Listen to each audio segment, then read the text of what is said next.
Bueno, buenos días a todas y todos. Comienza la jornada, si les parece. La jornada de FAUA a la COP30, aportes y reflexiones sobre la gobernanza climática, que organizamos desde el CIEPA. El CIEPA es el Centro Interdisciplinario de Estudios en Política Ambiental de la Universidad de Buenos Aires. Está integrado por distintos docentes, estudiantes, investigadores y trabajadores que trabajan con todo lo que es la política climática y la política ambiental o presentan interés con la misma, y a través del estudio y análisis buscamos aportar a la formulación y el desarrollo de políticas ambientales, promoviendo espacios de debate y de formación, como es la jornada que organizamos para el día de hoy, también de divulgación y de producción de conocimiento, relacionado con lo que son las políticas ambientales. Hoy nos encontramos en un contexto particular. Desde el CIEPA adherimos al paro universitario que tiene lugar el día de hoy, que fue convocado por los gremios docentes y no docentes en reclamo de la Ley de Financiamiento Universitario, que sea también un contexto crítico de ajuste al sistema universitario y al sector de ciencia y técnica, que se encuentra implementado por el Gobierno Nacional y que viene implementando hace varios meses, y es ante esto y desde ya desde la adhesión a ese reclamo, que desde los integrantes del CIEPA compartimos, decidimos para el día de hoy reprogramar la jornada y hacerla en un formato virtual, y apoyamos todo lo que es ese reclamo, y durante toda la jornada realizaremos distintas instancias de visibilización con el compromiso que tenemos todos y todas en defensa de la educación pública. Volviendo a la jornada, la misma tiene lugar, o por lo menos la organizamos en el marco de lo que es la próxima COP30, que va a tener lugar el 10 de noviembre en Belén, en Brasil. Y la pensamos justamente para poner en valor el trabajo que realizan distintos graduados y también estudiantes de la Facultad de Agronomía, a quienes invitamos para el día de hoy que nos cuenten cuáles son sus experiencias relacionadas particularmente con lo que son las convenciones y las negociaciones climáticas y también la política climática, así como también nos vuelquen y charlemos sobre ciertas reflexiones respecto a esas instancias, al funcionamiento y demás cuestiones relacionadas. Durante toda la jornada del día de hoy tendremos 3 paneles, así que los invito a que se queden conectados durante todo el día.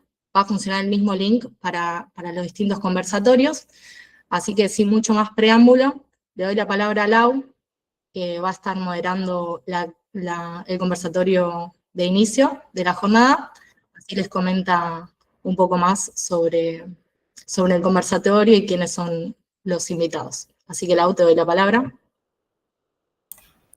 Dale, muchas gracias, Lu, y muchas gracias también por esa aclaración tan valiosa en días como hoy. Bueno, le damos la bienvenida formalmente a esta propuesta que traemos desde el CIEPA de una jornada de conversaciones de cara a este camino que se propone de discusiones de la FAUA a la COP30.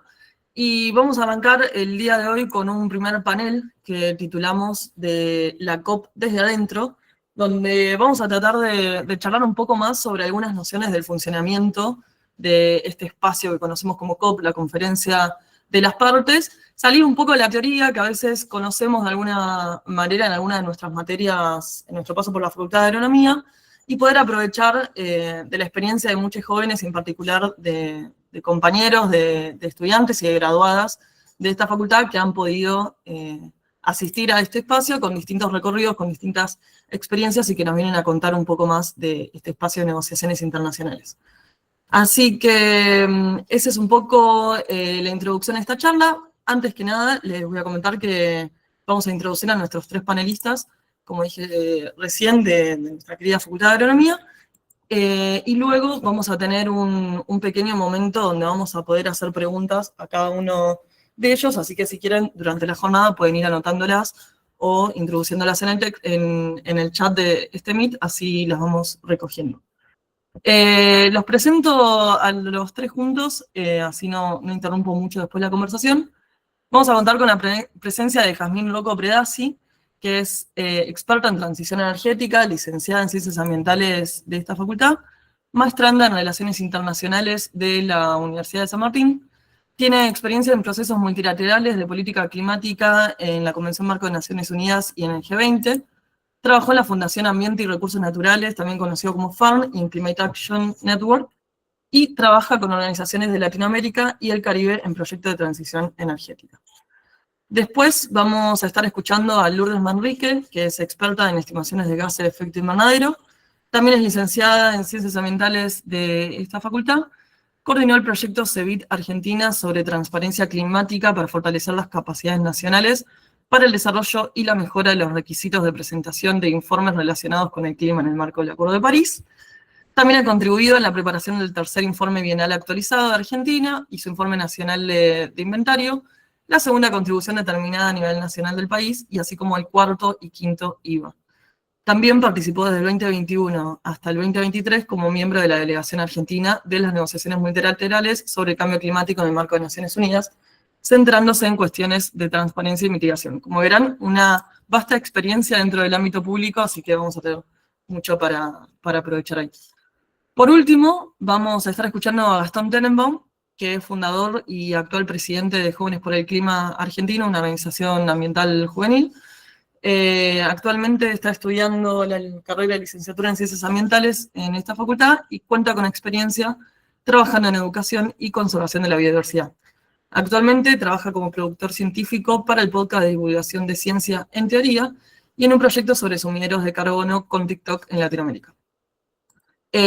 Bueno, ahora sí, presentados a nuestros tres panelistas, refuerzo por las dudas por si no se entendió, vamos a estar escuchándolos a cada uno de ellos y al final vamos a estar habilitando un espacio para las preguntas donde se puede abrir el micrófono o para quienes lo deseen lo pueden ir volcando en este chat. Así que bueno, para arrancar, si te parece, Jazmín, damos inicio con tu intervención. La idea es que podamos empezar conociendo un poco más sobre esta instancia de la COP, de la Conferencia de las Partes, y que nos cuentes un poco más sobre cómo se organiza, cómo funcionan las negociaciones para llegar a acuerdos y qué temas y discusiones crees que van a tener lugar en esta COP en Brasil dentro de un par de semanas. Buenísimo, bueno, muchas gracias por la invitación.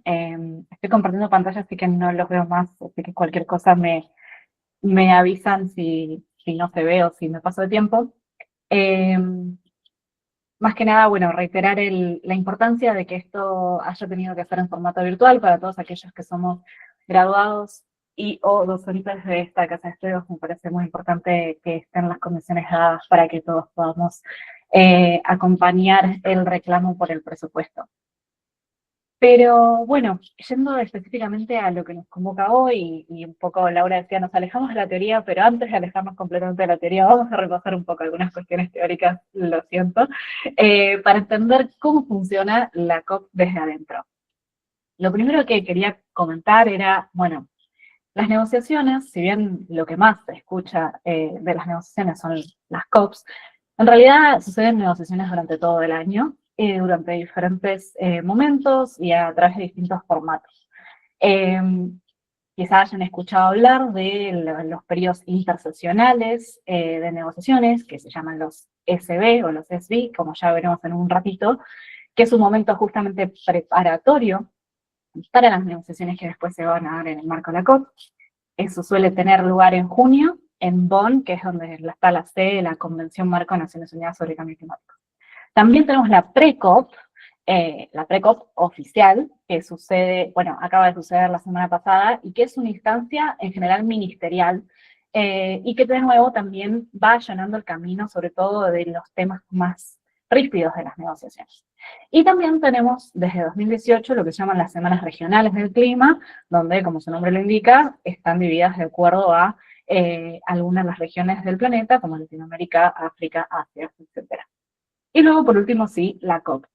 Pero antes de adentrarnos un poco más en la COP, qué es la COP, y sepan disculpar que estoy haciendo este recorrido más bien teórico para que después entendamos y podamos irnos a lo largo de la jornada recordando de las distintas cosas, la COP, si bien en general se lo reconoce como el momento, la reunión de donde nos encontramos una vez por año, En realidad la COP es la Conferencia de las Partes, que es el órgano supremo de toma de decisión de la Convención Marco de Naciones Unidas sobre Cambio Climático.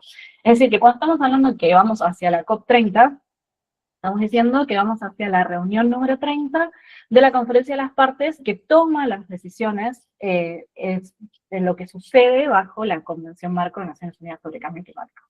Después tenemos otros actores, podríamos decir, bajo el esquema de la Convención, que es el Secretariado, ¿sí?, de Naciones Unidas, que facilita reuniones y genera insumos o documentos, y tenemos dos órganos subsidiarios, que son el científico-tecnológico, o para los que estamos en la jerga, el SABSTA, y el subsidiario de implementación, el SDI. Entonces, cuando decíamos que esa reunión intermedia o preparatoria o interseccional que sucede en junio, que se llama la SB, en realidad estamos hablando de que se reúnen estos dos órganos subsidiarios, ¿sí? Y para complicar las cosas un poquito más, y para entender cuando decimos, bueno, ¿cuál es la agenda de negociación?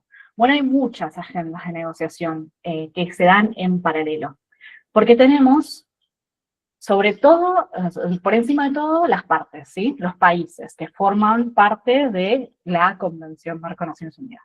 Pero después tenemos el Acuerdo de París, tenemos el Protocolo de Kioto, y cada uno de ellos tiene su conferencia, o sea, su órgano supremo, que para el Acuerdo de París es el CMA, para la Convención es la COP, y para el Protocolo de Kioto es el CMP. Y después los dos órganos subsidiarios, como decíamos recién, el FBI y el SABSTA. Y cada uno de estos órganos tiene su agenda. Entonces, cuando vamos a una COP, tenemos 5 agendas diferentes de las oficiales, ¿no? Entonces, esto solo para mostrar un poquito la complejidad de ese espacio y las conversaciones que se dan en paralelo. Cabe aclarar que no porque haya 5 agendas diferentes va a haber todos temas diferentes en cada una de esas agendas. Hay algunos temas que se superponen, pero para que tengamos una idea de que no es simplemente decir, bueno, a ver, ¿cuál es el tema de la COP? Bueno, depende de qué órgano estemos mirando o siguiendo. En cuanto a la organización espacial, cuando nos encontramos, digamos, físicamente en la COP, tenemos en general dos zonas, la zona azul y la zona verde. La zona azul es la zona oficial, ¿sí? Es la zona donde suceden las negociaciones, donde necesitamos una acreditación para poder ingresar, no cualquiera puede ingresar simplemente porque esté, no sé, en Belén paseando, va a poder ingresar a la zona azul, no, requiere de una acreditación oficial, que eso lo provee distintos organismos, ahora vamos a ver un poquito más el tema de las acreditaciones, y bueno, en ese espacio también tenemos los pabellones, las exhibiciones oficiales, los islands oficiales, una sala de prensa. Y es importante recordar que por el periodo de la COP, esa zona no es Brasil, ¿sí? Esa zona está bajo la seguridad de Naciones Unidas. Es decir, lo que sucede en esa zona está regido por la seguridad de Naciones Unidas.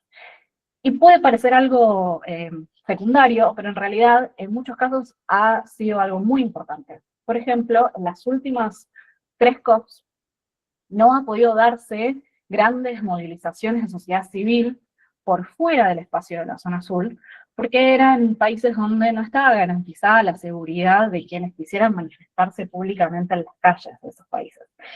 Con lo cual, que era algo que sí sucedía antes, digo, quizá recuerdan imágenes de grandes movilizaciones en Madrid o grandes movilizaciones en Glasgow, donde sociedad civil y gente que estaba en la ciudad y quería manifestarse, podía hacerlo libremente en la calle. Bueno, eso no pudo suceder en las últimas COPs, y por ser el espacio seguro de Naciones Unidas, es que se pudo tener algún tipo de movilización restringida dentro de la zona azul, porque ahí sí estaba garantizada la seguridad de quienes estuvieran participando, ¿sí? Entonces me parecía importante aclarar eso.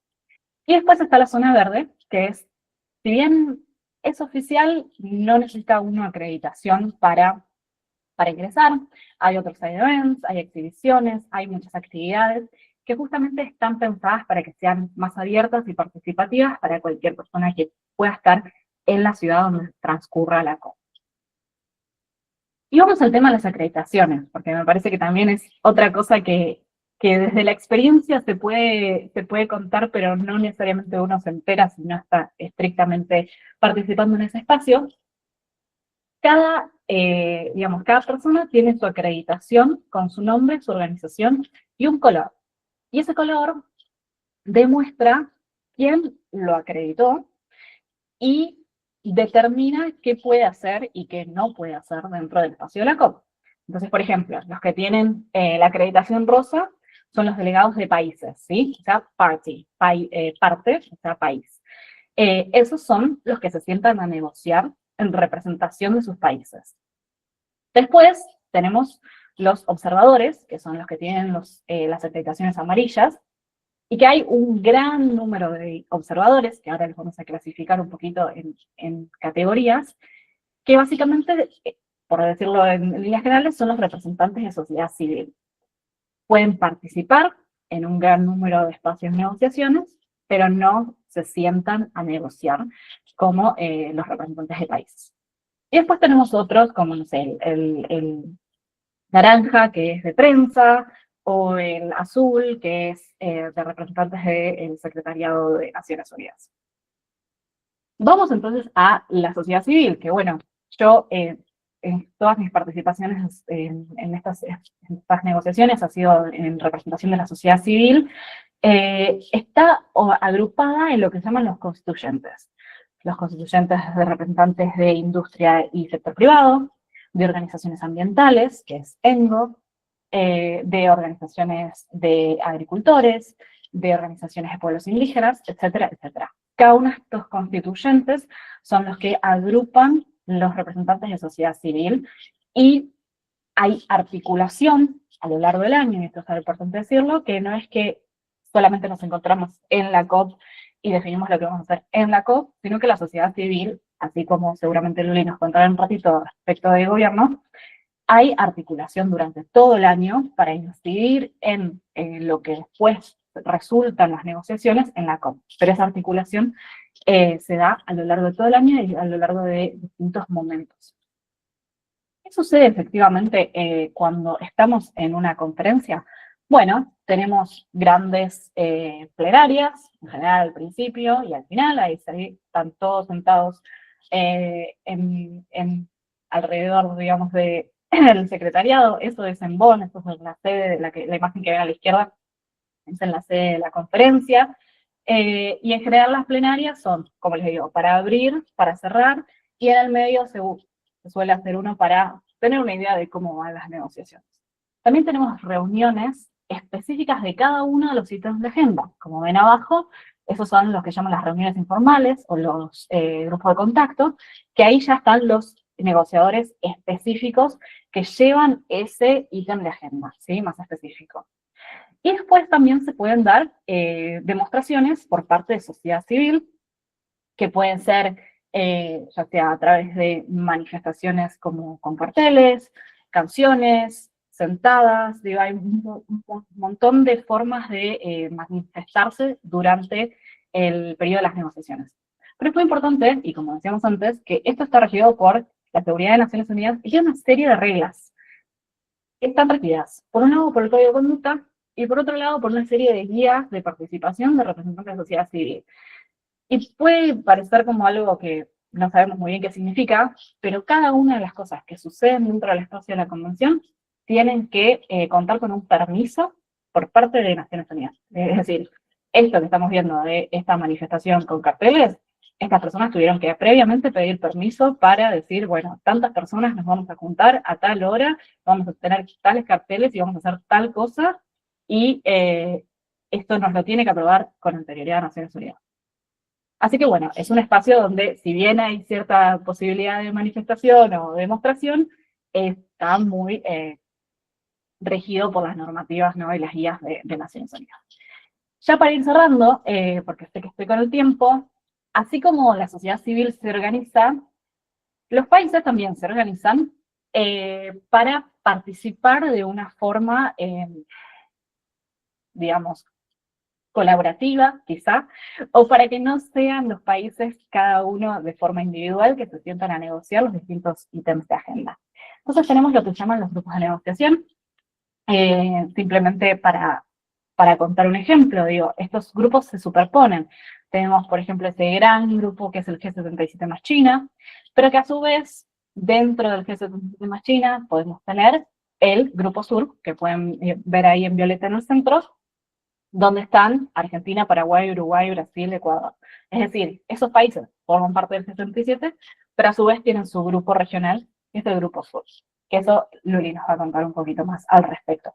Pero para entender que hay espacios de concertación de gobiernos, espacios de concertación de sociedad civil, que van haciendo esa articulación para llegar a un texto final de negociación.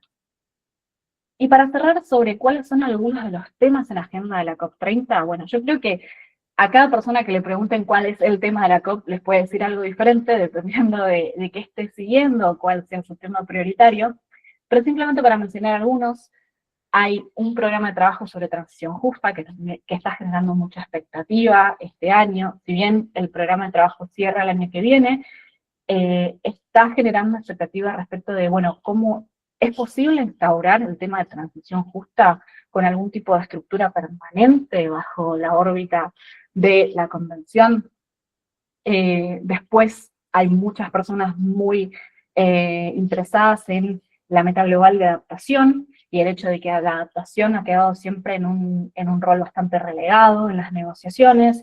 Y bueno, y ahora, justamente siendo Brasil la presidencia, hay la posibilidad de que es un tema que cobre más relevancia.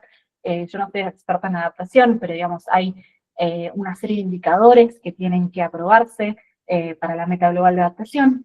Hay un componente muy importante respecto del financiamiento de la adaptación, que si ya de por sí el tema está relegado, el financiamiento para la adaptación siempre ha tenido muchas dificultades y ha sido mucho menor que para la mitigación. Después, las contribuciones determinadas a nivel nacional, o las NDC, que se suponía que hasta febrero de este año los países estaban presentando su tercera ronda de contribuciones, que son los documentos oficiales en los cuales explicitan qué es lo que van a hacer para contribuir con el objetivo de 1.5 del Acuerdo de París. Bueno, para febrero les adelanto que pocos países lo presentaron, se está esperando todavía ahora a ver si a fines de octubre se suman algunos países más para esta nueva ronda de contribuciones, y bueno, lo que se va o lo que se espera que también suceda en esta COP es hacer una suerte de balance de, bueno, con estas NDCs presentadas, cuán en línea estamos con el Acuerdo de París y con la implementación del balance global o el GST, que fue justamente un momento bastante importante hace 2 años, donde la idea era hacer justamente un balance de cómo estábamos en la implementación del Acuerdo de París. Otra cosa importante, la hoja de ruta Bakú-Belén. Quizás hayan escuchado que el año pasado se llegó a la nueva meta de financiamiento global, que fue bastante decepcionante en cuál es ese nuevo número de financiamiento que se espera que los países desarrollados provean a los países en vías de desarrollo, que fue 300 miles de millones. Y como fue muy decepcionante, es que se planteó esta hoja de ruta, Bakú, porque en Bakú fue la COP el año pasado y en Belén es este año, para conversar cómo hacer para llegar a estos 1.3 trillions, que en español serían millones de dólares, que es lo que en realidad se esperaba que tuviera el nuevo número de la meta de financiación.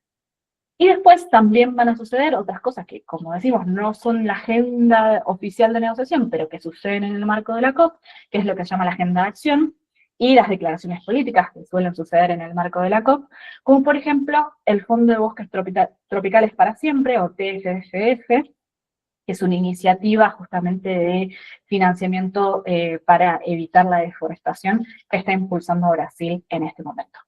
Y con esto dejo por acá, vamos seguramente a tener más tiempo para conversar y para responder preguntas.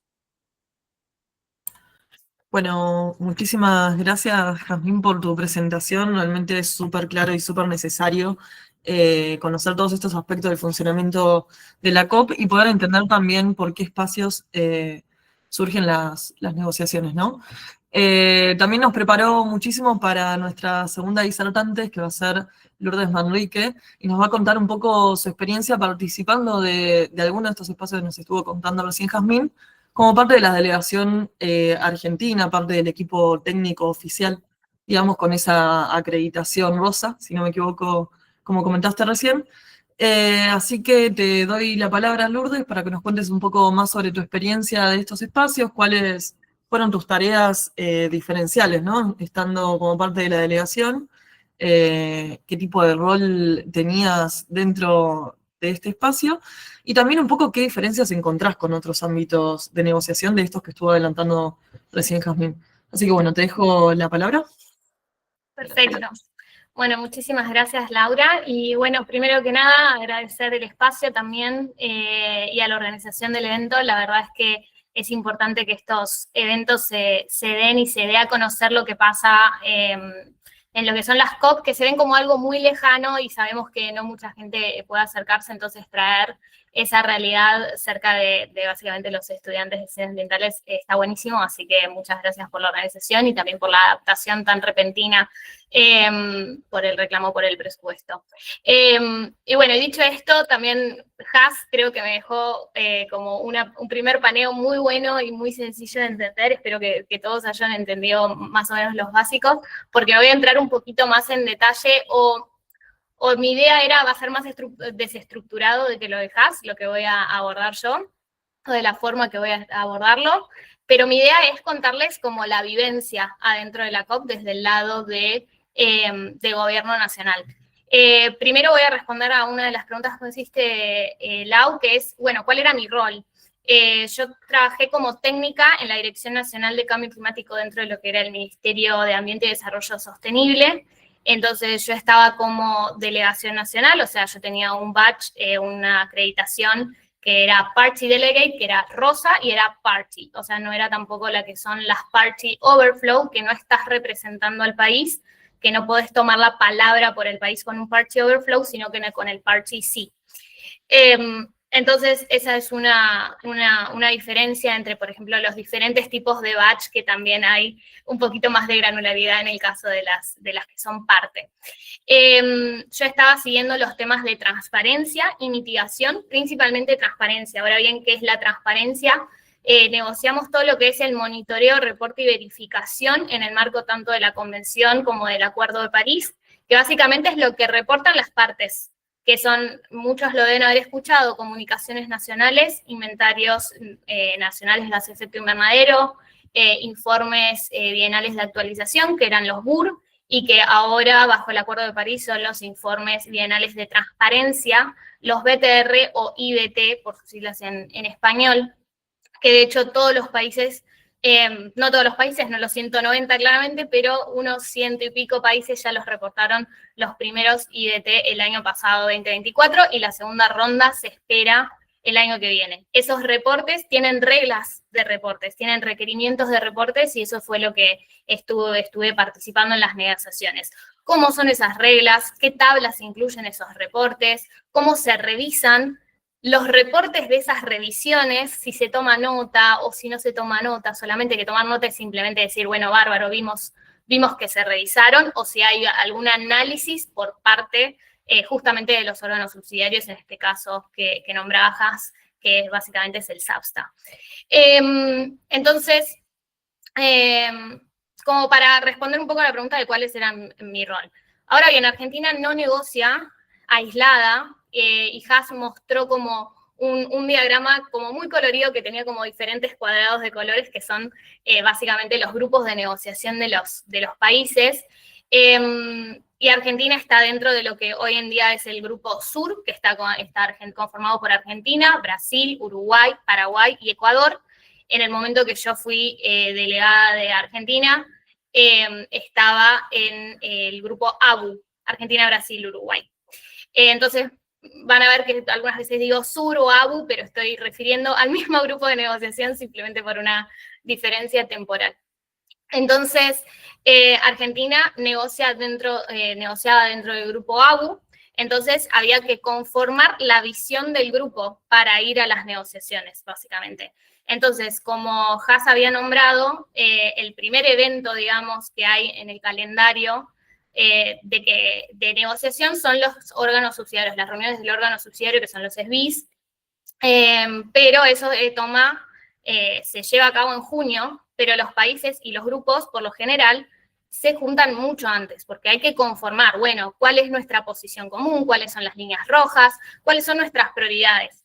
Porque más o menos cuando salís de la COP, más o menos sabes que vas a charlar, a debatir, a negociar el año que viene. Entonces, enero, febrero, los negociadores bajamos un poquito el ritmo, descansamos un poco, y después en marzo ya arrancamos de vuelta a decir, bueno, ¿qué salió de la negociación anterior? Y empezamos a juntarnos ya en marzo, abril, las primeras reuniones, por lo general es del grupo entero. La primera reunión, o por lo menos el grupo AU, se juntaba más o menos en abril para decir, bueno, ¿cómo nos vamos a organizar? Dentro del grupo hay coordinadores temáticos. Y acá hago un doble clic. Si bien está todo el grupo de negociación, claramente no todos los negociadores, todos los que vamos las delegaciones, los negociadores, participamos de todo. Hay negociadores para los temas de adaptación, para transparencia, para mitigación, para financiamiento y otros temas.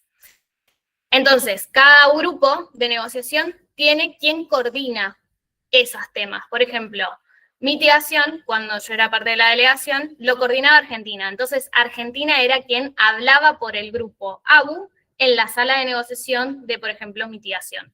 O, por ejemplo, en mi caso de transparencia, las reuniones de transparencia la hablaba por el grupo ABU Brasil.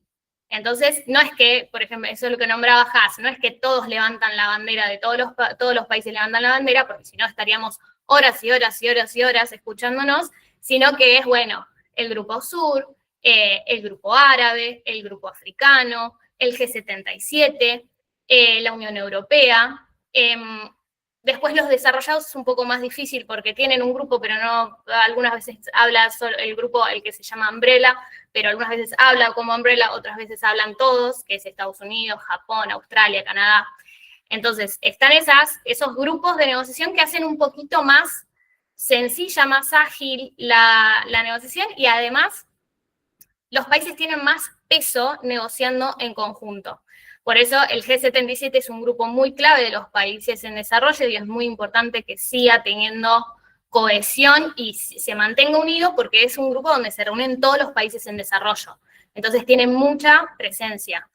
Y básicamente en prácticamente todos los grupos, las temáticas negocia en conjunto.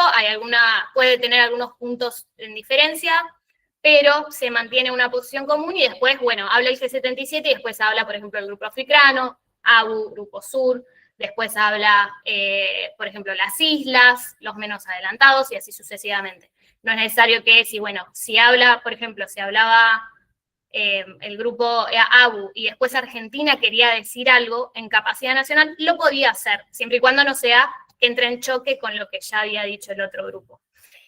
Entonces, volviendo un poco al cronograma del año, más o menos por abril, mayo, nos juntábamos a ver cuál era la posición nacional, se iba a los SBIs. Una parte importante que me parece que vale la pena remarcar es que, si bien, por ejemplo, la COP arranca un 10 de noviembre, voy a usar la COP de ejemplo, que es un lunes, los grupos de negociación se juntan antes. Las reuniones, por ejemplo, de preparación del G77 son el sábado y el domingo anterior. Entonces, los negociadores, por ejemplo, de Argentina, llegan en realidad para el sábado. Y de hecho, el grupo africano o el grupo de los países menos adelantados se pasan una semana entera antes de la COP o de los SBIs, preparando justamente esas posiciones y esas estrategias de cómo encarar la negociación. Entonces, en realidad, algunas veces no es solo 2 semanas, sino se terminan siendo mucho más. Entonces, llegas a junio, tenés los SBIs, es una instancia mucho más técnica, no hay lo que se llaman los side events, no están las dos instancias estas que hemos trabajado, la zona verde y la zona azul, y básicamente es una semana y media, mucho trabajo, y todo lo que se negocia ahí, por lo general, se lleva después a la COP. O sea, los países siguen trabajando. Algunas veces entre entre sesiones, que se llama, entre los SBIs y después entre la COP, hay talleres algunas veces, puede haber reuniones también, puede haber reuniones de los grupos de negociación. Por lo general hay también llamados a documentos de posición, también conocidos como submissions, que eso tiene que salir también de las decisiones que se tomaron. Pero bueno, hay mucho trabajo entre sesiones, no es como que solamente nos preparamos para una instancia. Entonces, y cuando se llega a la COP, llegás, voy a nombrar algo logístico que me parece que no es menor, por lo menos en el caso de los países en desarrollo. Esto pasa en muchos países en desarrollo, no solamente en Argentina, sino que por lo general vos tenés que saber que vas a la COP por lo menos un mes antes, porque en el financiamiento, la forma de ir depende de fondos externos, o sea, de los proyectos que hay en marcha por financiamiento, por ejemplo, del PNUMA o del PNUD, y muchas veces el proceso para poder ejecutar, para poder solicitar el dinero para ir a las negociaciones, es un proceso de un mes. Entonces vos tenías que ya saber con antelación, o sea, la delegación ya tenía que estar aprobada, la delegación se aprueba siempre por presidencia, entonces tenés que tener una previsibilidad, no es como que 15 días antes, 2 días antes, decís, bueno, voy y listo. Además de toda la cuestión logística, ¿no? De conseguir hospedaje y los pasajes, ¿no? Bueno, pero no me parece menor remarcar que el financiamiento, por lo menos de la parte técnica, a menos que sean autoridades de alto rango, depende de financiamiento externo. No es financiado por fondos nacionales. Entonces se llega a la COP y tenés las reuniones del G77 y después arrancan realmente las negociaciones. Por lo general el lunes lo que se hace, se aprueba la agenda. La agenda por lo general no se aprueba el primer día, se aprueba el segundo o al final del primer día, y entonces hasta que no se apruebe la agenda no se pueden arrancar lo que se llaman las consultas informales. Y las consultas informales van de 10 de la mañana hasta las 18. Pero vos llegás antes, porque el G77, por ejemplo, se reúne todos los días a las 9 de la mañana, por temática, o sea, todos los negociadores de transparencia nos juntamos y vemos, bueno, cuál es el texto que tenemos que negociar hoy, qué queremos que se refleje, cuál es nuestra prioridad, cuál va a ser la estrategia, y vemos todos los ítems, que lo que se llaman las agendas, o sea, porque vos tenés, por temática tenés muchos ítems que tenés que ir negociando, y vemos también de forma holística cuál es la estrategia de negociación. G77 se reúne a las 9, sé que grupo árabe, africano se juntan a las 8, entonces hay que estar en el lugar mucho antes como una parte, ¿no? Y estás hasta las 18. Y después también pueden seguir, puede haber otras instancias, estas son las consultas informales son abiertas, pueden haber observers,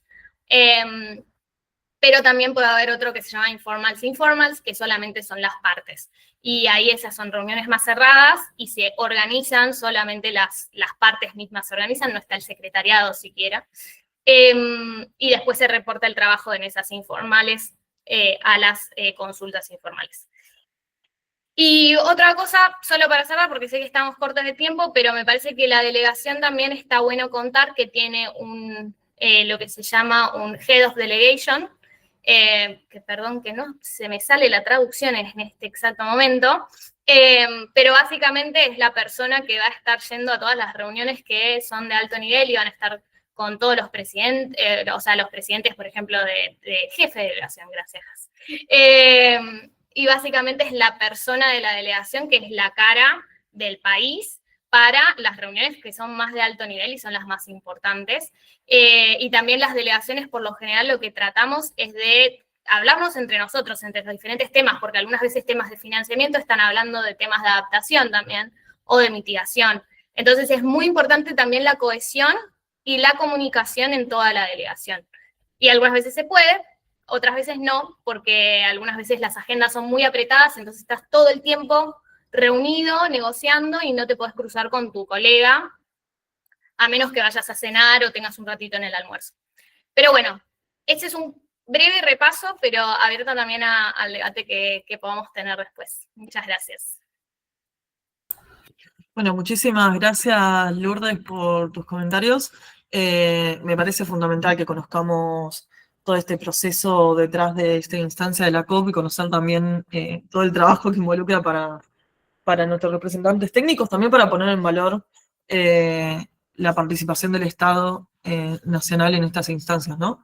Así que bueno, voy a hacer una pequeña pausa para traer 2 recordatorios. Recuerden que nos queda un orador, va a estar hablando Gastón en un minutito, y luego de eso vamos a tener un espacio para hacer preguntas. Quienes quieran pueden hacerlo por el micrófono abierto o pueden ir anotándolas por el chat, que las vamos a estar relevando y acercándoselas a nosotros, a los oradores. También, para todos los que quieran, les invitamos a seguirnos por nuestras redes sociales. En Instagram nos pueden encontrar como siepa.centro, y ahí, bueno, van a poder encontrar un poco de estos eventos que vamos lanzando durante distintos momentos del año, pero también van a poder encontrar y acceder a varios documentos que elaboramos desde el SIEPA, un poco lo que estuvo contando Lu al principio, estas instancias de articulación, de diálogos, de debates, se tratan de plasmar con una base científico-tecnológica a disposición de poder generar políticas públicas y nada, eso por supuesto está a disposición de todos, así que todos invitados a seguirnos a las redes.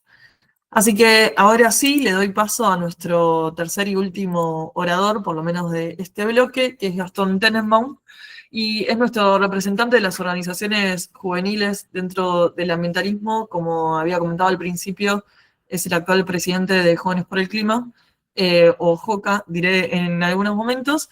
Ha estado participando en algunas instancias de la COP también, y nos gustaría que nos cuentes un poco más sobre este diferencial de roles que tienen las juventudes en este tipo de espacios. ¿Qué tipo de incidencia crees vos que se puede tener desde las juventudes? Y bueno, un poco los distintos roles en base a lo que nos contó Jazmín al principio, ¿no? Porque tenemos las distintas salas, los distintos eventos alternativos, teníamos recién la experiencia del Estado Nacional. Bueno, ¿en qué espacios ocupan las organizaciones juveniles dentro de estas negociaciones y cómo pueden incidir en las negociaciones? Así que bueno, te dejo la palabra, Gastón. Adelante. Bueno, impecable las preguntas y también Jazz y Lourdes, súper interesantes. Yo ya me guardé preguntas para hacerles cuando sea el espacio de preguntas. Les cuento un poco. Yo participé como representante de Jóvenes por el Clima Argentina en la COP de Escocia en el 2021. Jazz y Lourdes tienen una cantidad de COPs, tendrán cientos de COPs encima. Yo tengo solamente una, así que les voy a contar un poco de la experiencia que tuve ahí en Escocia, pero también es una experiencia acotada. Y es una experiencia también les voy a comentar un poco de lo que yo creo que es la COP para organizaciones de sociedad civil y también juveniles, en el caso de Jóvenes por el Clima Argentina. Veníamos hablando un poco de tal vez los funcionamientos internos y qué se discute, qué se va a negociar a la COP. Y cuando yo fui con Jóvenes por el Clima Argentina, un poco viví todo lo que hay por fuera de eso. No tanto las discusiones, las cuestiones legales y los debates internacionales, sino más todo lo que pasa en los pabellones por fuera de esas discusiones, por fuera de donde se reúnen los representantes, que es donde están las empresas, las ONGs, los políticos y políticas que van de todo lado del mundo, de todos los estratos. O sea, uno suele ver a los presidentes, primeros mandatarios de los diferentes países, pero lo cierto es que la COP es un espacio muy amplio. Van miles de personas a cada evento. Entonces vos ahí te cruzas a empresarios de primer nivel de tu país y de muchas empresas a nivel mundial, y también te cruzas a políticos y políticas. Yo me acuerdo que cuando fui, no estaba solamente Alberto Fernández en su momento, sino que estaban los ministros a nivel nacional, pero también había políticos y políticas de municipios, había diputados provinciales, diputados nacionales, y un montón de gente relacionada a la política y relacionada a empresas también. Me acuerdo un montón de tanto inversores que iban a invertir en Argentina en cuestiones de ambiente, como empresarios nacionales, con empresas más chicas, más grandes, que iban porque les resultaba interesante en alguna medida la COP. Y lo mismo con organizaciones ambientales. Así como yo fui de Jóvenes por el Clima, que es una organización un poco más, un poco menos, pero podríamos decir pequeña, una organización que no es una organización internacional, que no es una organización nada muy grande ni nada por el estilo, pero han todas las ONGs y todas las organizaciones grandes en el tema van ahí. Entonces, cuando yo fue una gran oportunidad, más allá de aprender cómo son todos los procesos de discusiones, y bueno, en ese momento, yo me acuerdo en la organización en la que estaba HAS, que es FARN, la Fundación Ambiente y Recursos Naturales, muchas veces lideraba esos espacios y nos iba actualizando día a día a todos los argentinos qué iba pasando en la COP. Más allá de aprender mucho sobre eso, fue un espacio donde yo pude conocer empresas, políticos, políticas y organizaciones de la sociedad civil de diferente tipo de todo el mundo. Y ahí un poco contarles por qué nosotros vimos estratégico desde Jóvenes por el Clima, como muchas organizaciones lo ven, ir a estos espacios, aunque uno no se meta tan a fondo en los espacios de negociación y discusión de los debates internacionales. En parte es, por ejemplo, porque uno puede hacer redes con jóvenes y mentores de todo el mundo. Cuando uno piensa los problemas ambientales, climáticos, de biodiversidad, uno está pensando como mínimo a nivel regional. Cuando mirás, no sé, cuencas o mirás gases de efecto invernadero, necesariamente necesitas relacionarte con personas de otros países para atacar de manera eficiente a los problemas. Y si uno desde joven empieza a hacer alianzas con uruguayos, chilenos, brasileros, paraguayos, etcétera, de países de la región, para ir empezando a tener contacto, para conocerse, para establecer demandas conjuntas, muy probablemente estemos un paso adelantados en el futuro para llegar a consensos. También un poco lo que decía Lourdes, si no me equivoco, y Has también, de cómo los países se reúnen y debaten, por ejemplo, ABU, que es Argentina, Brasil, Uruguay, eso también, si vos querés hacer una presión política a tu país desde las redes sociales, los medios de comunicación, las herramientas que uno tenga para hacer incidencia política, y va a ser más efectivo en la COP si uno entiende cómo negocia su país. Y la COP justamente es un espacio donde vos tenés la posibilidad de reunirte con todas estas otras personas, y si está ese objetivo de construcción de un movimiento regional, la COP es un gran espacio para tejer esas alianzas. Pero además, para contarles otras cuestiones muy concretas, por ejemplo, Jóvenes por el Clima encontró en la COP un espacio para conseguir financiamiento para la organización. Van muchas personas, antes les nombraba, políticos, empresarios, financiadores, filántropos, que van, y muchas veces es un lugar donde uno puede hacer las conexiones que facilitan conseguir financiamiento para cosas que uno esté haciendo en su país. Entonces esa también es una cuestión estratégica que nosotros hacemos. Y después, como jóvenes, lo que pasó también en Escocia es que, cuando yo estuve ahí en Escocia, es que tenía una relevancia muy fuerte a nivel mediático, nacional e internacional. Van todos los medios de comunicación. Yo antes les nombraba a los diferentes actores que uno se va cruzando y me olvidé a los periodistas. La verdad es que, no sé, está desde CNN y la BBC como medios internacionales, hasta de Argentina habían ido de TN, de La Nación, de Página 12, y también era un gran espacio para difundir lo que uno quería contar sobre problemáticas ambientales, problemáticas de cambio climático, entre otras cuestiones. Y que obviamente las organizaciones obtengan relevancia pública y tengan más relevancia en los medios, en la comunicación en redes sociales y demás. Y por último, para hacer también una mención, porque les conté un poco de todos los beneficios que nosotros vemos como organización juvenil de asistir a estos espacios por fuera de lo técnico, pero también obviamente, no les conté esto, pero obviamente también está el beneficio del aprendizaje técnico, de que yo dejé de ir a las COPs, pero las delegaciones, bueno, no las delegaciones, pero los representantes de Jóvenes por el Clima que siguieron yendo año a año, una persona siempre se dedicó durante el pasar de los años a seguir las negociaciones de forma técnica.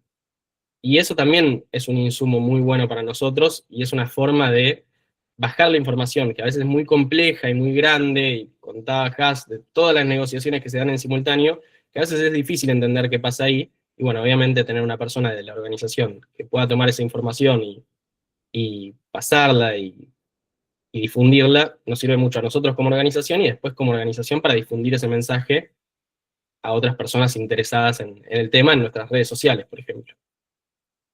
Y para resumir un poco lo que estaba contando, de por qué desde Jóvenes por el Clima elegimos seguir yendo conferencia a conferencia, es un poco por esto del crecimiento político que les comentaba, de que es una gran forma para hacer alianzas a nivel internacional y cruzarte con organizaciones y con jóvenes de otros países que de otra manera sería muy difícil, para conseguir financiamiento, para tener más relevancia comunicacional y poder obviamente también comunicar las cosas que están pasando en la COP, y también es un gran espacio de presión política.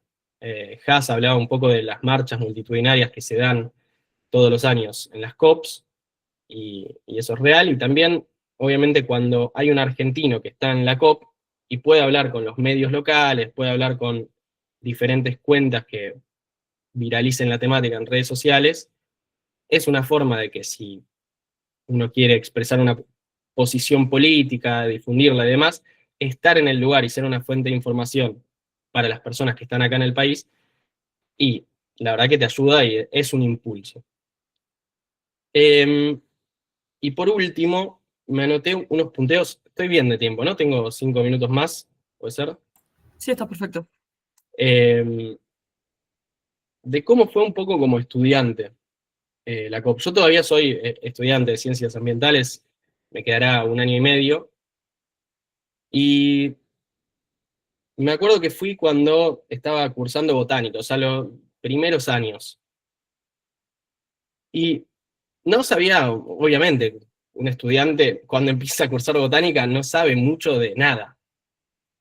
Y algo que yo fui aprendiendo en estos años y que me parecía importante transmitirlo, tal vez no les pasa, pero a mí en algún momento sí, de que uno piensa que tiene que llegar a ser alguien o tener un tremendo recorrido o ser un monstruo y sacarse 10 en todo para poder acceder a oportunidades que a uno le copan. Y lo cierto es que no es así. Como que si uno se está atento a las oportunidades que hay, se mete en organizaciones, le metes esfuerzo y ganas, y tal vez no es la COP, pero tal vez sean otras cosas que a uno le interese y puede llegar. Y a veces uno piensa como, bueno, tengo que terminar la carrera y hacer otra cosa y otra y otra y otra, y una vez que sea un doctor en algo, puedo ir a estos lugares. Lo cierto es que no. Y está bueno saberlo. No solamente para la COP, sino para otros espacios a los que uno quiera llegar. Yo siempre me acuerdo de una frase que me dijo una amiga que se llama Toti, cursa conmigo, y ella me dijo como que me tenía re arriba, no sé, una cosa así por haber ido a la COP, y que cuando me vio preguntando en clase, dijo, este es un boludo como todos nosotros. Y que no puede ser más real que eso, o sea, y Haas y Lourdes seguramente coinciden en que no tenés que ser un genio o una genia para ir a estos lugares, ni nada por el estilo. Y nada, y eso a mí me parece copado tenerlo en cuenta. Y por último, otra cuestión que también yo la pensaba antes de ir a la COP, no sé si está pasando ahora porque no tiene tanta relevancia mediática como en su momento, pero sí uno pensaba o pasaba mucho que uno tenía la idea de que la COP era como la meca de lo ambiental, ¿viste? Que si llegabas a la COP eras capo total, no sé, una cosa así. Y lo cierto es que tampoco es así, ¿no? Uno suele romantizar los eventos internacionales y demás, tal vez como estudiante, o es una experiencia personal y que me pasó a mí, tal vez ustedes no, pero que obviamente está buenísimo participar, ir, conocer, pero que las experiencias que ofrece la facultad en un montón de otras cosas son igualmente relevantes, y muchas veces hasta uno puede tener un impacto mayor en cosas que están acá en Argentina y que están cerca, y uno a veces por mirar lejos y porque le parezca importante algo de eso, se pierde las cosas que están acá. Y no sé, yo hice una experiencia con una organización de la facultad, Misiones, que era para conocer 2 semanas, cómo viven los campesinos, cómo producen, y me pareció hasta más enriquecedor personalmente eso que por ahí haber ido a la COP.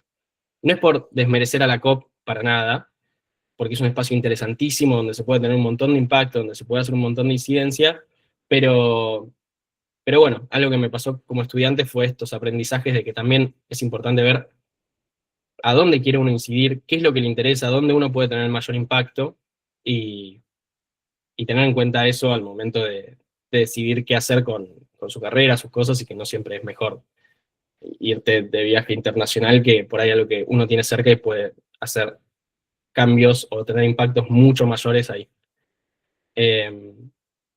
Bueno, eso, no mucho más. Abierto a preguntas, obviamente, y gracias al CIEPA por la organización y la invitación.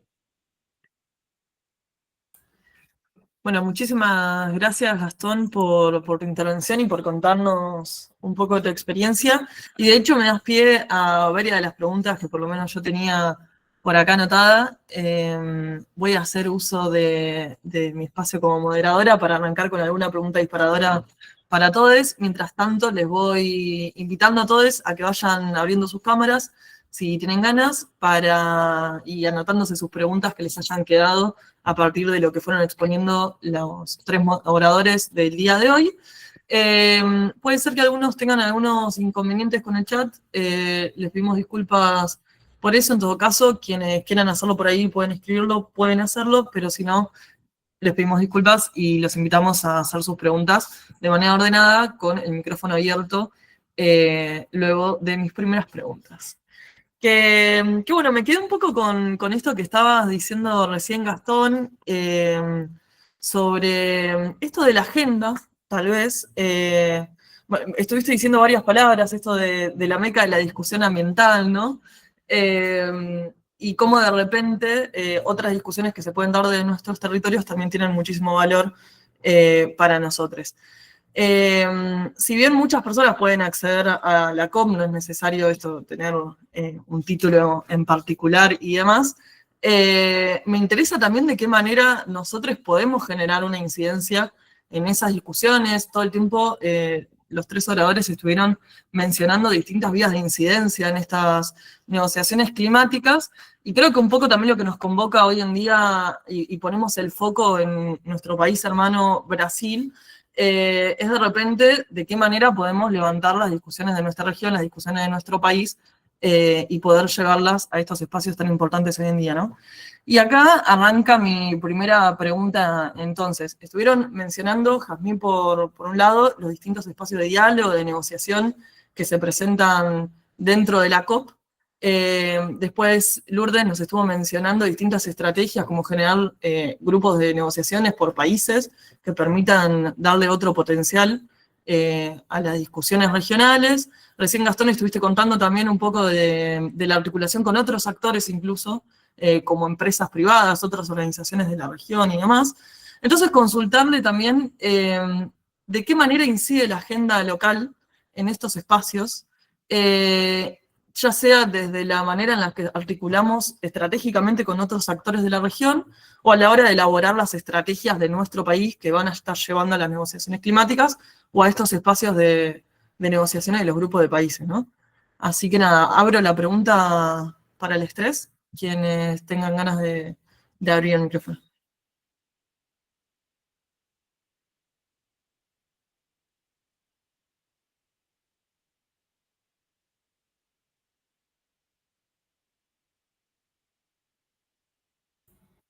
Estamos todos muy, muy callados. Bueno, puedo arrancar yo de última con la respuesta a la pregunta, que creo que si la entendí bien, Lau, es como un doble sentido, ¿no? Cómo llevar desde las prioridades locales hacia esos espacios, y básicamente cómo los resultados obtenidos del espacio de la COP bajan después hacia la realidad local. Yo lo voy a mencionar básicamente desde el Estado Nacional, más que nada, que es básicamente mi mayor experiencia. Lo que ocurre en las COPs, en las consultas informales, son básicamente los países discutiendo de cómo se establecen las reglas respecto al cambio climático a nivel internacional. Entonces, es necesario que los países estén sentados en las mesas y que lleven sus preocupaciones. Ya pueden ser preocupaciones de, por ejemplo, en lo que es transparencia, algunas veces es bueno, cuán transparente, cuán abierta va a ser esa información. Hay información que en realidad debería ser confidencial. También cuál es el financiamiento disponible para hacer esos reportes, porque necesitas mucha capacidad para hacerlo, no solamente capacidad financiera, sino también de recursos humanos. Entonces, todo eso se negocia en las salas. Entonces, vos como país en desarrollo tenés que llevar esas preocupaciones que vos tenés, el acceso al financiamiento, cómo es, hay oportunidad de mejora, porque si no se habla en esas instancias, después no termina ocurriendo. Entonces, y por otro lado, todo lo que se negocia después, por lo menos en el caso de Argentina hasta 2023, marca la agenda del trabajo de la Dirección Nacional de Cambio Climático. Bueno, este año en qué se va a trabajar? Bueno, tenemos que presentar una nueva contribución determinada a nivel nacional, qué reglas tenemos que seguir, esas reglas se negociaron, muchas veces. Yo no sé si algunos tienen la experiencia de leer una decisión que sale de la COP, es un lenguaje complejo, legal, y que algunas veces se entiende porque estuviste negociándolo.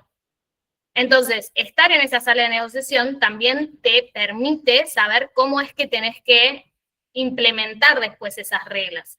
También cómo es que se accede a financiamiento, capaz no te enterás de algo porque no fuiste, entonces se complica el acceso al financiamiento, o, por ejemplo, el acceso a instancias de creación de capacidades. Entonces, ese creo que es un poco el doble juego de poder transmitir por lo menos desde Nación, cuáles son las prioridades, cuáles son las preocupaciones, que estén representadas, reflejadas en las decisiones que se toman, y que después esas decisiones sean lo más que sean equitativas, ¿no? Y que tengan en cuenta todas las visiones. Nunca están todas las visiones representadas, siempre alguien tiene que salir un poco descontento. De hecho, se dice que cuando estamos todos descontentos por igual, quiere decir que es una buena decisión, porque todos perdimos un poco. Entonces, tiene que ser una decisión que represente la mayor cantidad de prioridades y que no tenga ninguna línea roja para ningún país. Entonces, eso por lo menos desde mi ámbito es cómo encararía la respuesta a tu pregunta. Quizás sumo algo más. Me parece importante como hacer un tamiz, poner un tamiz quizá en algunas cosas que vinimos diciendo. Es importante entender que este espacio es un espacio, ¿sí? De tantos donde suceden los procesos de toma de decisiones, ¿sí? Quizá es uno que tiene mucha visibilidad, pero es uno que estructura la gobernanza internacional del cambio climático. Lo que no significa que no haya un montón de otros espacios de toma de decisiones que no son este. Bueno, el próximo panel va a ser justamente, si mal no recuerdo, de gobiernos subnacionales. Y cómo esos gobiernos subnacionales también tienen sus espacios de concertación, tanto a nivel local como elevan sus pedidos o sus preocupaciones al nivel nacional. ¿Y por qué digo esto? Digo esto por dos cosas. Por un lado, porque los que se sientan a negociar y los que firman los acuerdos multilaterales son los países, no son los gobiernos nacionales, con lo cual, mismo que un representante de un gobierno subnacional vaya a la COP, no es gobierno. Es el que es gobierno, es el del gobierno nacional. Porque son las partes las que negocian y las que firman los acuerdos multilaterales. De hecho, los gobiernos subnacionales forman parte de un constituyente. No sé si recuerdan la lista de constituyentes que mencioné, hay uno que es de gobiernos locales, justamente. Entonces, hay un espacio también de concertación de gobiernos subnacionales que pueden también participar en el espacio de la negociación y tener sus propias iniciativas de articulación, de incidencia en esa toma de decisión. Y la otra cosa por la cual lo digo también es porque quizás lo que Gastón intentaba decir en algún momento era que se le pone mucha expectativa a la COP como el momento, el lugar del cual van a salir todos los resultados y todas las balas de plata, digamos, para solucionar la temática climática, y en realidad no, es uno de los tantos espacios de los cuales tienen que venir las soluciones. Ciertamente es uno que de alguna manera ordena mucho de lo que sucede luego en los países, digo.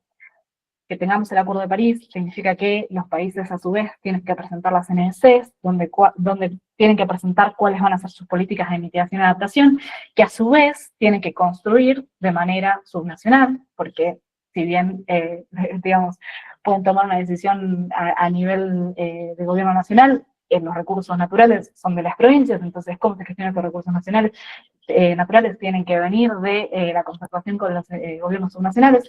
Entonces es como que se da un entramado de decisiones y de causas-consecuencias, podríamos decir, de lo que sucede en el espacio internacional y lo que sucede luego en el nacional y subnacional y viceversa, ¿no? O sea, top-down o bottom-up, podríamos decir. Entonces, como quizá para poner ese manto de piedad, podríamos decirle, de lo que podemos esperar de una COP y de lo que podemos esperar de un proceso multilateral de toma de decisión, que ciertamente es importante, pero no es el único. Entonces, quizás algo como por ahí poner esa consideración.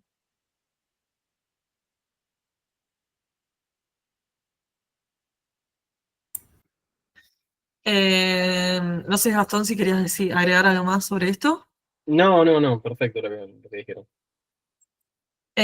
Sí, coincido totalmente y de paso levanto también algo que mencionó Gastón, que es esta gran oferta de actividades y de extensión incluso que tenemos dentro de la Facultad de Agronomía, que un poco destacando lo que estaba mencionando él, esto, ¿no? Es importantísimo que podamos involucrarnos, que podamos generar también nuestra propia agenda y podamos generar incidencia dentro de nuestros espacios también. Y la Facultad de Agronomía creo que ofrece un montón de oportunidades para hacerlo, así que nada, invitarles a todos a involucrarse y a seguir buscando opciones dentro de la facultad.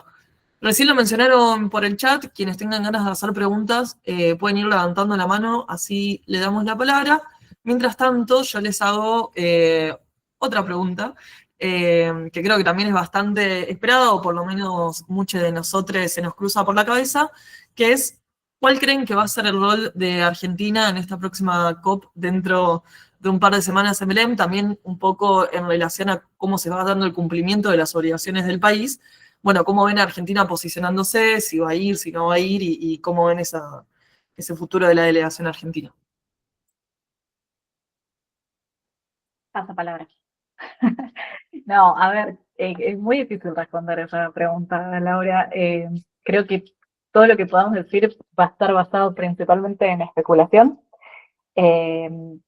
Sabemos, a ver, históricamente Argentina ha participado en las negociaciones en distintos momentos, digamos, de su política nacional, con distintos gobiernos, con distintos intereses respecto de la temática climática. Entonces, como que Argentina, y esto seguramente Luli lo puede explicar mejor, tiene una trayectoria importante en el proceso multilateral, porque siempre ha estado, siempre ha participado, más, menos, mejor, peor, según lo que uno le gustaría. Sabemos que el año pasado fue bastante decepcionante lo que sucedió respecto de que la Argentina enviara una delegación y al menos de, creo, 48 horas desde el inicio de la COP la retirara. ¿Cambió la política nacional? Me parece que no. Al mismo tiempo, Argentina se ha retirado del Acuerdo de París, no, con lo cual podríamos llegar a pensar que podría ser que mande nuevamente una delegación, quizás esta vez se mantenga en pie esa delegación, pero como decíamos desde el inicio, me parece que es importante recordar que Argentina no negocia solo, con lo cual Grupo Sur va a estar participando en la negociación. Entiendo que con una posición de grupo, o sea, de bloque de negociación, con lo cual, si eso sucede, y si Argentina no se retiró del Grupo Sur, entonces ahí indirectamente la representación argentina va a formar parte.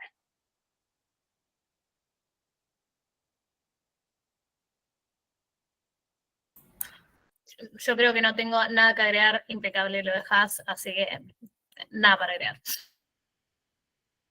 Genial. Bueno, ahí tenemos una pregunta de María Milagros. Si querés podés habilitar el micrófono y hacérselo directamente. Hola, ¿qué tal? Quería preguntar desde cuándo Argentina forma parte de la COP y después si como estudiante para participar también tenés que participar previamente en las reuniones o simplemente ir como oyente. Eso.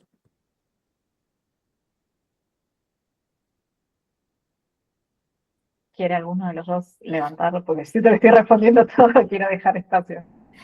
No, creo que la primera parte, no recuerdo el año exacto, pero Argentina forma parte de lo que es la convención debe ser desde 1994, no me acuerdo, sí, porque ratificaron en 1994. Así que desde las primeras reuniones que forma parte, y eso es lo que nombraba Haas, hay una trayectoria de que Argentina ha estado en las diferentes negociaciones y ha sido vocal en su posición en la mayoría de ellas. Sobre la participación de estudiante, creo que lo voy a dejar para que lo responda además desde sociedad civil, que creo que va a ser más acertada la respuesta. Bueno, la respuesta es no. Vos no tenés que participar de nada antes para poder ir a una COP. En un momento, Has, no sé si lo tenés a mano, pero tenías las credenciales, ¿viste? Con las que se puede acceder. Si lo podés mostrar un segundo, me viene bien. Si no, no hay problema si lo tenés a mano. Que es que básicamente vos podés pasar como ONG, como parte del gobierno nacional de algún país, podés pasar como periodista. Por ejemplo, yo cuando fui a la COP pasé como periodista. Y todos los que fuimos de Jóvenes por el Clima en ese momento, o la mayoría, conseguimos acreditación como periodistas. ¿Por qué? Porque nos era más trámite hacer tener los pases como observadores o parte de alguna organización no gubernamental, que como periodistas que la verdad es que te pedían pocas cosas desde Naciones Unidas. Con, por ejemplo, no sé, una manera que a mí se me ocurriría para poder ir a una conferencia internacional con el pase de periodista siendo parte de la FAUA es hacer un voluntariado en Sobre la Tierra, era en el medio de comunicación de la FACU. Vos tenés 3 notas publicadas en Sobre la Tierra y pedís la autorización a la COP y muy probablemente ya te den esa autorización y ese pase para que vos puedas entrar a los diferentes espacios dentro de la conferencia. Y después lo que es la mayor limitante, o al menos nos encontramos nosotros con mayor lío para ir, es el financiamiento. Que el año pasado, me corregirán Haas y Lourdes, pero me parece que fue en Dubái, el anterior en Egipto, el otro en Escocia, y bueno, ahí te cuesta, la verdad que sale caro. Y este año, como que había bastante motivación para ir porque es en Brasil, y no pasa seguido que nos queda cerca, y entonces es más barato ir. Pero bueno, entiendo que también este año están habiendo como bastante lío con los lugares para alojarse y demás, y que sigue siendo una COP cara, siempre es caro, pero bueno, se puede conseguir. Y después hay becas. Por ejemplo, si a quienes les interese este tipo de discusiones internacionales, todos los años se hace la conferencia de las juventudes local, que siempre son más cerca. Este año fue en provincia de Buenos Aires, en Bahía Blanca fue, si no me equivoco, y la RUC, una organización de la FACU, estuvo súper metida en la organización, eh, años anteriores en Corrientes, y a eso uno puede ir. Y siempre hay una beca para una persona, si no me equivoco, para poder viajar o le costean los pasajes para ir o algo así. Yo cuando fui era porque UNICEF Argentina había sacado becas y la gané. Y así hay varias organizaciones que promueven que los jóvenes podamos asistir a este tipo de eventos. Es cuestión de buscar, meterse, mismos Jóvenes por el Clima, por ejemplo. Quien quiera, si quieren me escriben por Instagram o por donde puedan y tenemos la comisión que se ocupa de estas cuestiones internacionales, se pueden meter en ese grupo y, bueno, cuando se consiguen los pasajes y demás, es una oportunidad para poder asistir. Y perdón que me estiro tanto, pero siempre vos preguntabas participar antes de las conversaciones, en las discusiones que hay. Siempre mientras uno más formado vaya y con más claridad en sus objetivos, más provecho le saca al espacio. Yo me acuerdo que cuando fui iba medio en cualquiera, porque no sabía ni siquiera muy bien qué era la COP, y no la aproveché tanto como la podría aprovechar hoy en día. Así que bueno, eso. Y cualquier cosa, posta sin problema, escribime por algún canal, pedirle al organizador mi WhatsApp y te conecto con la gente de Jóvenes por el Clima que hoy en día trabaja en la parte de internacionales. Agrego una cosita más respecto del rol que ha tenido Argentina también en las negociaciones. Quizás no lo sepan porque esto ya sucedió hace un rato, pero Argentina de hecho fue anfitriona de 2 COPs ya de cambio climático. Y eso es importante por 2 motivos. Por un lado, porque demuestra que hay una trayectoria, digamos, del país en estas negociaciones. Y por otro lado, porque nadie le obliga a ningún país a ser huésped o anfitrión o presidencia de las COPs. Los países se nominan, con lo cual, evidentemente, obviamente que estamos hablando de en un momento donde las COPs no tenían la magnitud que tienen hoy en día, para la cual se mueven 50.000 personas, eran mucho más reducidas antes, pero Argentina 2 veces se nominó para ser presidencia de la COP. Así que me parece que ahí hay hay una muestra de la importancia que tenía para Argentina en ese momento. Y la otra cosa que iba a decir era respecto a la participación. Creo que puede haber múltiples COPs dentro de una COP, en el sentido de que puede haber personas haciendo cosas muy distintas en un mismo espacio. Y la participación depende de qué es lo que uno quiera hacer o su trabajo lo lleve también a estar en ese lugar. Digo, hay gente que está exclusivamente abocada a las negociaciones. Yo, por ejemplo, trabajé siempre desde sociedad civil, pero metida en la sala de negociación, o sea, siguiendo el detalle de lo que pasaba en la negociación, el texto que salía nuevo, que se da lenguaje para sugerir, para que se cambie algún párrafo, se hacen intervenciones de sociedad civil también dentro de las negociaciones para demostrar si hay contento o descontento respecto a cómo están avanzando las cosas. Digo, hay sociedad civil que, si bien no es parte, o sea, no es país, puede tener una vocalidad importante dentro de lo que son las negociaciones específicas, técnicas.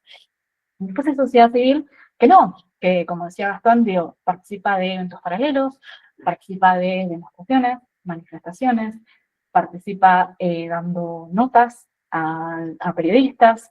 Digo, hay una realidad de que uno no puede hacer todo, pero uno tiene que tener muy claro cuál es su rol dentro de ese ecosistema, dentro de ese espacio, y que hay una complementariedad, o desde mi perspectiva hay una complementariedad dentro de las distintas posibilidades de roles que se puede tener ahí.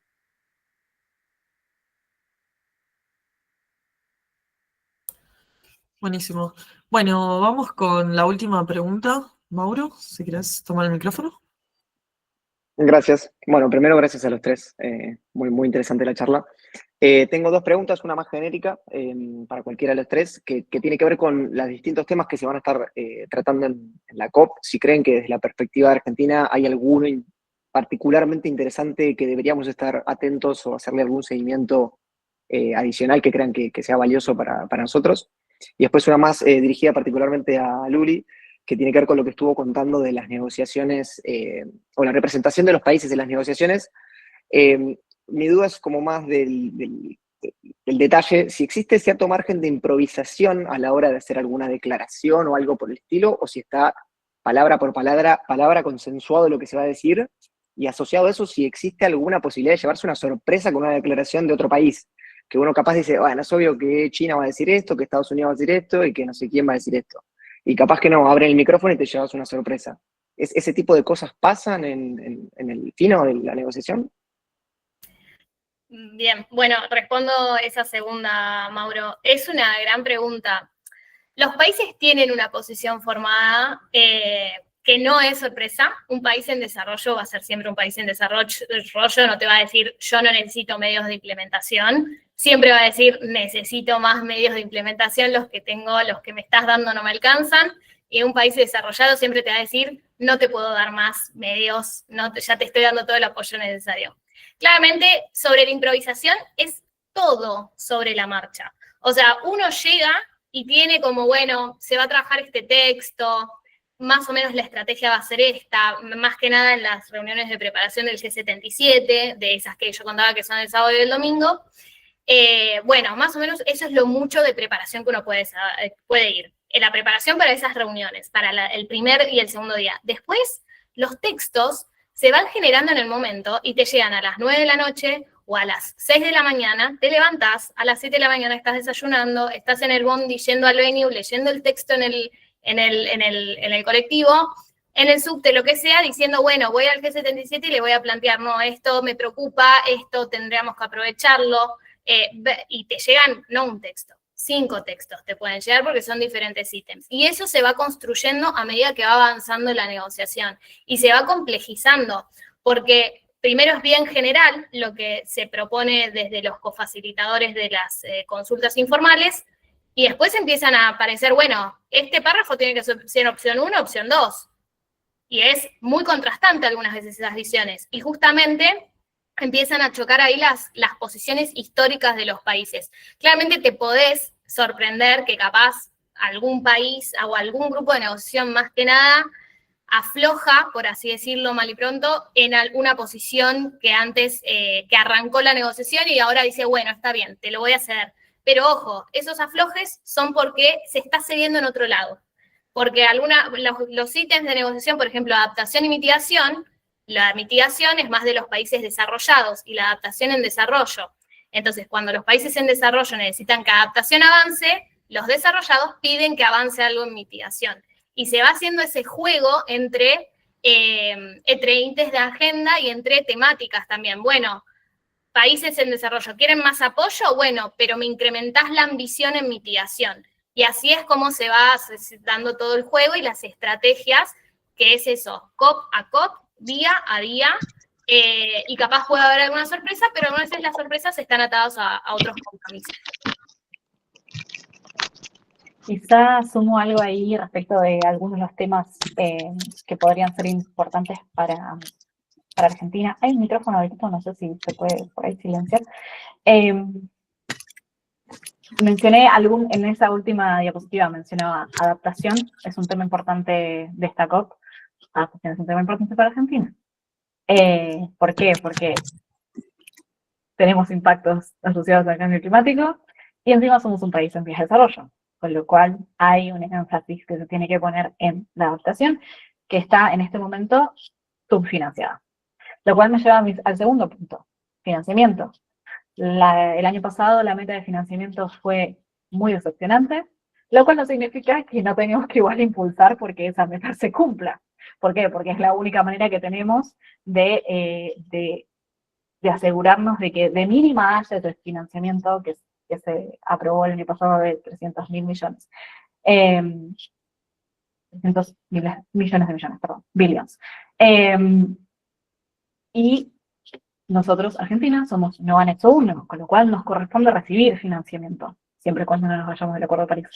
Pero ahí hay un punto, digamos, importante para no solamente hay que estar cuando se da el martillazo de, bueno, llegamos al número, sino que tenemos que estar cuando se da el paso a paso de cómo se va a distribuir ese financiamiento, de a quién le va a llegar y de qué manera, ¿no? Y después el otro punto que mencionaba, las NDCs. Argentina todavía no presentó su NDC, su tercera NDC. Como decía, se suponía que la tenía que presentar para febrero. No sucedió. Todavía no la presentó. Hubo algunas declaraciones informales por parte del subsecretario en las cuales dijo que Argentina presentaría su NDC antes de la COP30. Bueno, hay que ver qué presenta Argentina, si está en línea o no está en línea con el proceso el principio de no regresión, que bajo el ciclo, digamos, de actualización de NDCs del Acuerdo de París, cada NDC tiene que ser más ambiciosa que la anterior. Con lo cual, ahí tiene que haber no puede haber un retroceso en la ambición respecto de la última NDC que se presentó en 2020 con una actualización en 2021. Con lo cual, esas son como algunas cosas para mirar respecto de qué sucede con Argentina y la importancia que tienen estos temas para la Argentina, ¿no? Muchas gracias. Bueno, ahora sí, me quedan agradecimiento para los 3 oradores, Jas, Lourdes y Gastón. Realmente estuvieron súper claras sus exposiciones y creo que nos preparan súper bien para el resto de las charlas que nos quedan en la tarde, así que nuestros aplausos virtuales y muchísimos agradecimientos por el tiempo para haber venido hoy. Y obviamente gracias al CIEPA por esta propuesta para abrir estos diálogos dentro de la facultad. En este ciclo de charlas de FAU a la COP me parece que son súper claves. Agrego 2 comentarios. Quienes se sumaron a esta charla, les invito a seguir al CIEPA en las redes sociales. Recuerden que en Instagram está como ciepa.centro. Y también les invitamos a tomar una pausa, recargar el mate, dar un par de vueltas y seguir conectados, porque en este mismo link vamos a tener los próximos 2 momentos de charlas, el panel de territorios en transición, agendas locales rumbo a la COP30, que va a arrancar a las 16:15 en este mismo link. Así que quienes tengan ganas, tomamos una pausa y ya se pueden quedar conectados.